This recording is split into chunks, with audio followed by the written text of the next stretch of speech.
E aí, galerinha que curte o nosso canal, eu sou Guilherme Pérez, famoso Gui Pérez, sou seu professor de física aqui no YouTube, tá certo? Trazendo mais dicas, mais conteúdos de física e essa disciplina tão maravilhosa que é a física. Então, semana passada a gente estudou um pouco sobre um tipo de dilatação que ocorre em uma dimensão, que é chamada de dilatação linear. Hoje vamos estudar dois tipos de dilatação dos sólidos, que é a dilatação superficial e a dilatação volumétrica, tá bom? Então, vamos começar pela seguinte dedução que a gente falou na semana passada, no vídeo passado, tá bom?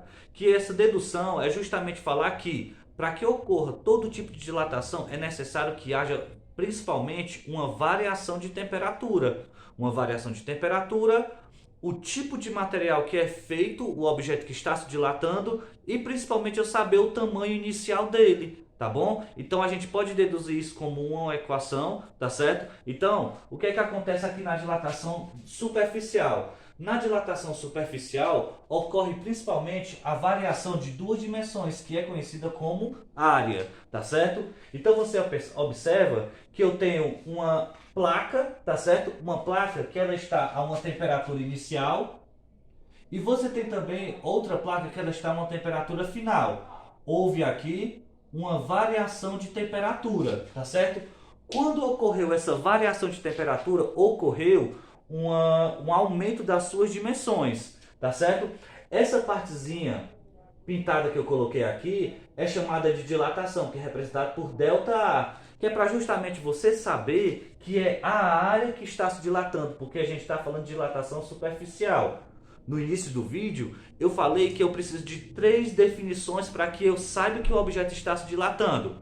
No caso da dilatação superficial, no caso da dilatação superficial, eu vou precisar de saber a área inicial, o tipo do material que é feito e a variação de temperatura, para saber se aumentou ou se ele diminuiu, que ocorreu justamente uma contração quando diminui a temperatura. Pegando essas 3 características que ocorrem no objeto, né, que eu sei, o que é que acontece? Eu vou pegar essa equação aqui, ó, que o A é a área inicial, o beta é o coeficiente de dilatação superficial e o ΔT é a variação de temperatura.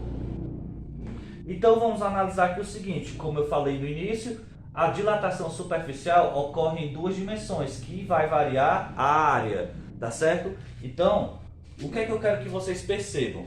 Que no caso da dilatação linear, ocorria a variação somente de uma dimensão, que era o comprimento. Já nesse caso, o beta ele vai ter uma correspondência com o coeficiente de dilatação linear.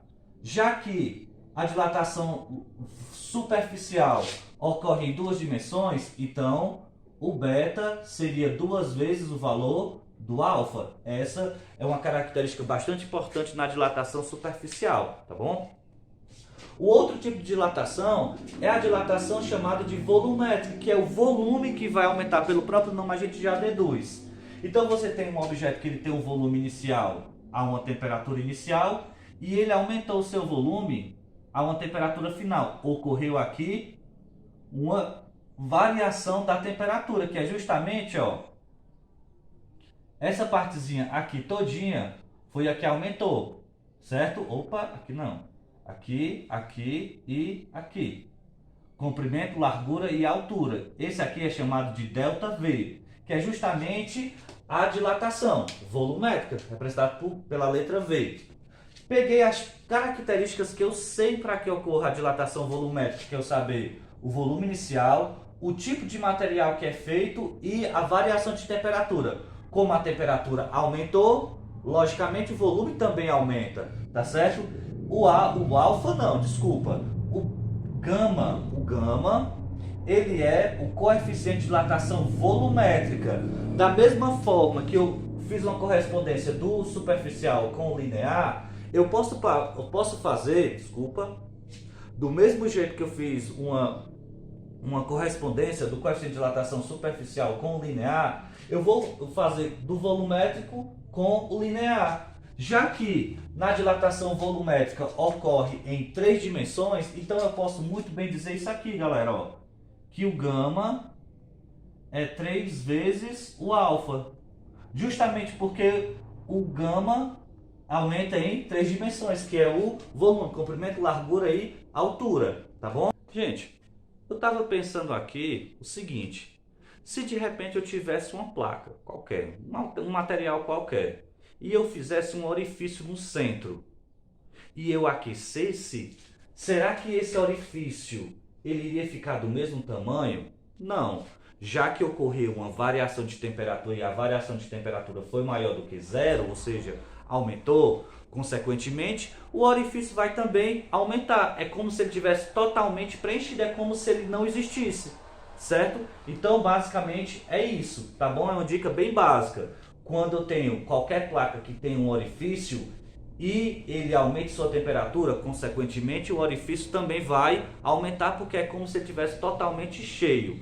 Um exemplo disso no dia a dia, gente, é basicamente você pegar uma moeda de R$1. Representei, o desenho aqui tá. Mas assim, eu peguei uma moeda de R$1 e fiz o seguinte: se você pegasse e tirasse a parte do meio, que é de prata, né? Ah, Guilherme, eu tirei e vou encaixar novamente. Não tem como, porque para que você conseguisse encaixar a parte central, certo? Era necessário que ele passasse por uma variação de temperatura maior do que zero. Deixa eu só apagar aqui. Uma variação de temperatura maior do que zero.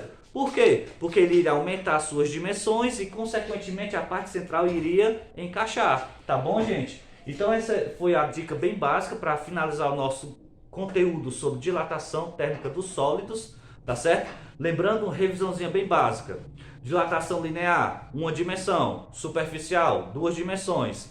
Volumétrica, 3 dimensões. Então você tem que analisar justamente o que cada tipo de dilatação está ocorrendo e quantas dimensões está ocorrendo. Lembre-se que no coeficiente de dilatação linear é o alfa, na dilatação superficial você tem o beta e na volumétrica você tem o gama. Beta é igual a 2 vezes o alfa e o gama é 3 vezes o alfa, tá bom? Então, galera, espero que tenham gostado do nosso vídeo. Curta o nosso vídeo, se inscreva no nosso canal. Até a próxima com o nosso último assunto de dilatação, que é a dilatação dos líquidos. É o assunto mais interessante de dilatação que ocorre diariamente nas nossas vidas, viu? Tudo de bom, galera. Até a próxima e valeu!